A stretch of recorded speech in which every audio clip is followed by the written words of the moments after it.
اور اس پر بھی کہ جو آپ سے پہلے نازل کیا گیا۔ یہ بہت اہم الفاظ ہیں، اس لیے کہ عام طور پر آج کل ہمارے ہاں یہ خیال پھیلا ہوا ہے کہ یہ تورات اور انجیل کے پڑھنے کا کوئی فائدہ نہیں، کوئی ضرورت نہیں، کوئی ضرورت نہیں کی حد تک تو شاید بات صحیح ہو، لیکن کوئی فائدہ نہیں، یہ بالکل غلط ہے۔ یہ ابتدا ہے قرآن کی، اور کس قدر اہتمام کے ساتھ کہا جا رہا ہے۔ ایمان صرف قرآن پر نہیں، اس پر بھی کہ جو اس سے پہلے نازل کیا گیا۔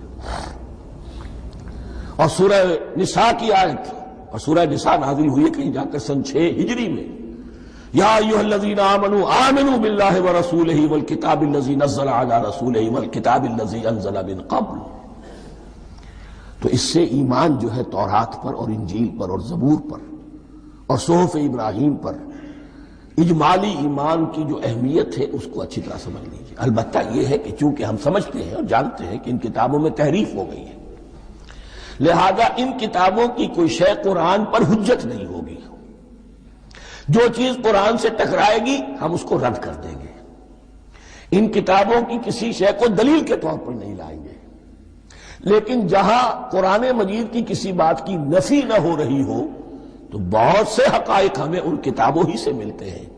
انبیاء کے مابین جو زمانی ترتیب ہے، کرونالوجیکل آرڈر جو ہے، وہ تو ہمیں تورات سے ملتا ہے، قرآن میں تو نہیں۔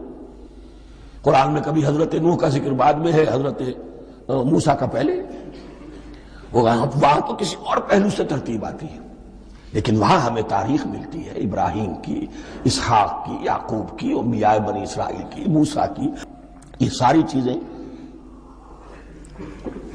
تو اس کی اہمیت جو ہے اس کو سمجھ لیجئے۔